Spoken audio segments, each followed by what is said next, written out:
मित्रों, नमस्कार। अतुलवाणी में आप सबका स्वागत है। और अतुलवाणी की तीसरी कड़ी के साथ मैं एक बार फिर शिक्षा जगत की ओर, शिक्षा जो हमारे देश में है उसकी गुणवत्ता की ओर मैं आप सबका ध्यान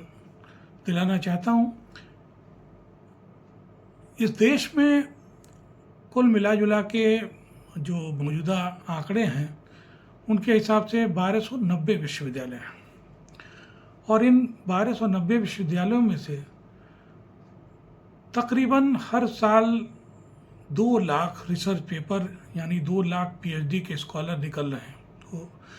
2 लाख शोध पत्रों में उनकी गुणवत्ता क्या है उसका अंदाज़ा आप इसी बात से लगा लें कि भारत में जिस वैज्ञानिक को एकमात्र और आखिरी बार नोबेल पुरस्कार मिला था वो 1930 में मिला था। 1930 से लेके आज 2026 तक लगभग 96 साल की अवधि में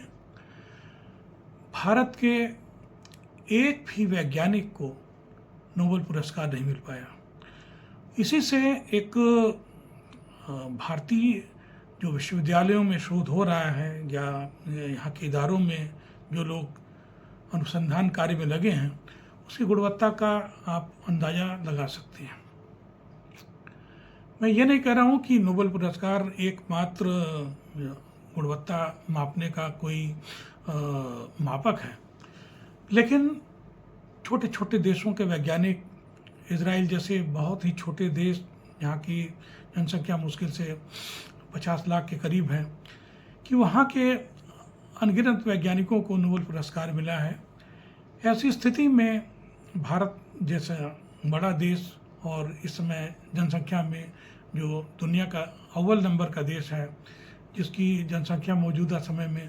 तकरीबन 1.5 अरब के करीब बताई गई है, तो वहाँ से किसी भी वैज्ञानिक का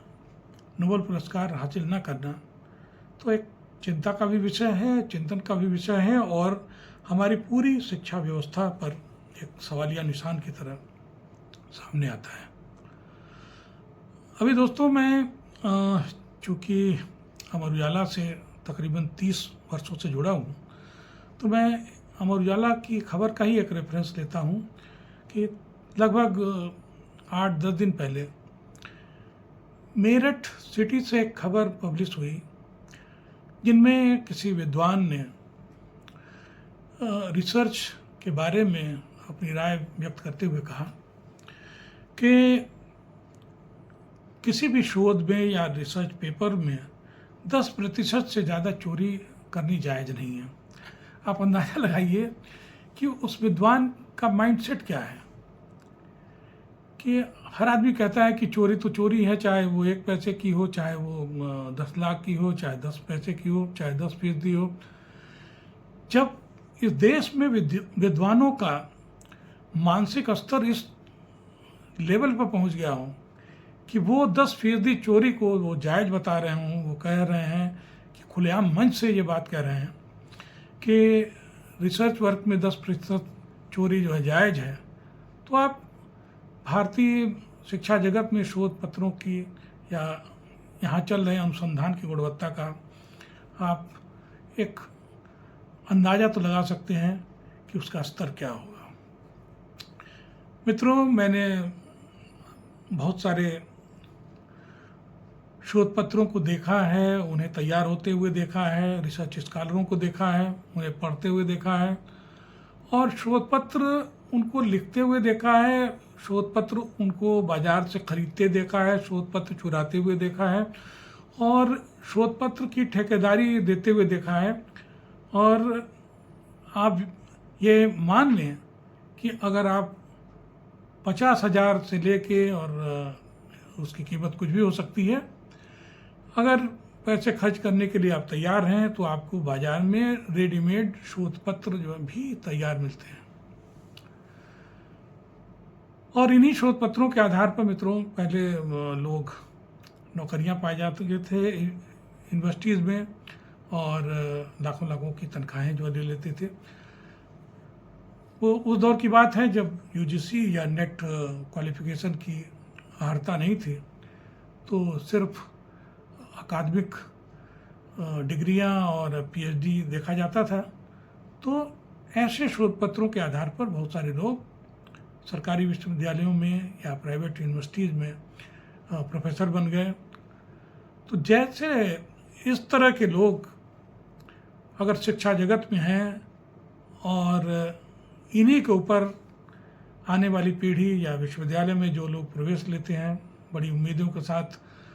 उनको संवारने, उनको पढ़ाने, उनको गढ़ने का मौका मिलता है, तो ये क्या करेंगे जिनकी खुद की अपनी गुणवत्ता संदिग्ध है, जिन्होंने खुद खरीद के आयात करके जो अपनी डिग्री हासिल की है, वो आने वाली पीढ़ी को क्या शिक्षा दीक्षा देंगे, उन्हें किस तरह का संस्कार देंगे, यह बात आसानी से समझी जा सकती है। तो ये कोई आश्चर्य की बात नहीं है कि आज देश में हर साल औसतन 2 लाख रिसर्च पेपर सबमिट हो रहे हैं, उसके बाद भी एक भी रिसर्च पेपर इस लायक नहीं है कि वो वैश्विक स्तर पर उसकी मान्यता हो या उसकी गुणवत्ता इतनी हो कि विदेश स्तर पर उसको किसी पुरस्कार के या सम्मान के योग्य पाया जाए। मित्रों, विश्वविद्यालयों में आप पाएंगे कि यहाँ पर नियुक्ति पाने का तौर तरीका या यहाँ पर पढ़ाने का अवसर मिलने का जो तौर तरीका है वो भी बहुत संदेह से परे नहीं है कि यहाँ भी एक तरह से देखा जाए तो नेपोटिज्म यहाँ पर चलता है। प्रोफेसर के चहेते लोग ही आसानी से पीएचडी की डिग्री हासिल कर पाते हैं, जिनके ऊपर उनका वरद हस्त होता है, जो उनकी सब्जी तरकारी लाते हैं, जो उनके बच्चों को घुमाते हैं, जो तमाम तरीके से उन्हें उपकृत करते हैं। तो ऐसे प्रोफेसरों के जो चेले चपाटी हैं, उनके शिष्य हैं, उनको ही पीएचडी करने का या ये कह लें कि इस शिक्षा व्यवस्था में जो घुसने का अवसर मिलता है और वो ये जो कड़ी है वो आगे जुड़ती चली जाती है। और जैसे एक किसी प्रोफेसर का चहेता घुसा तो उसने अपने चहेते को फिर घुसाया, फिर तीसरे ने अपने चहेते को घुसाया, फिर उसने अपने चमचे को घुसाया। तो इस तरीके से पूरी एक जिसको कहते हैं कि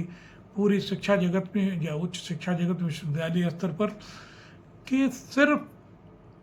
चमचों की फौज आज पढ़ा रही है।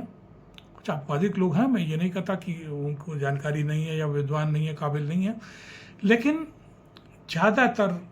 लोगों की शैक्षिक स्थिति या उनकी शैक्षिक गुणवत्ता या उनके पढ़ाने का तौर तरीका ऐसा ही है कि जो समाज के लिए या नई पीढ़ी को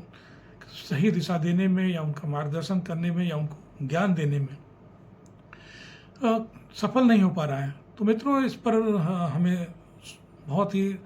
सोच विचार करने की ज़रूरत है। ये चिंता और चिंतन दोनों का विषय है और इस पर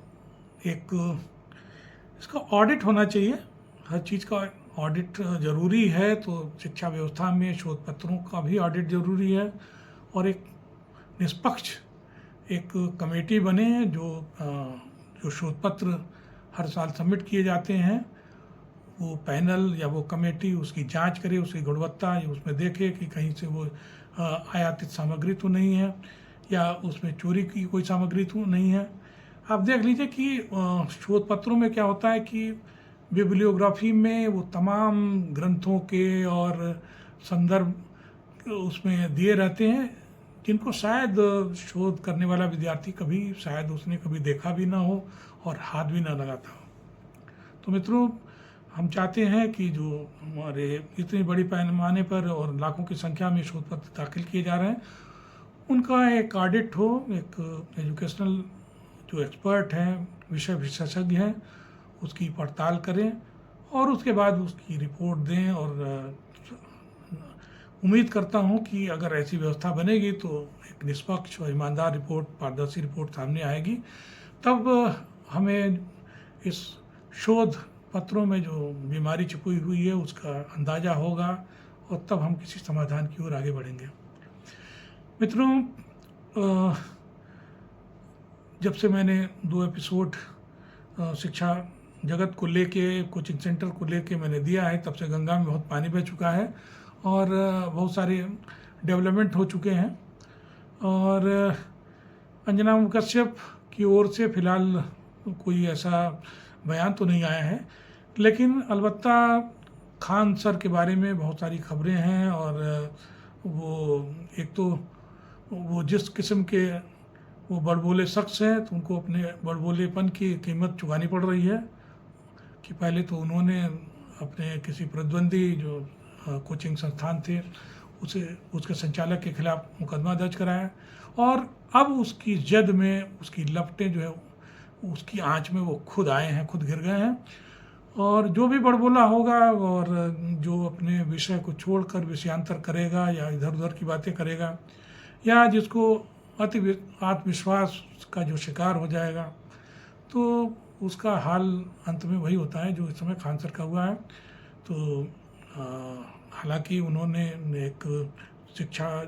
जगत को या गरीब विद्यार्थियों के लिए काफ़ी कुछ काम किया है, समाज के लिए कुछ काम किया है। तो मैं चाहता हूँ कि कम से कम उनके बड़बोलेपन में थोड़ी कमी आए और वो जो काम कर रहे हैं उस पर फोकस करें। मेरी उनके साथ बहुत हमदर्दी है। धन्यवाद मित्रों।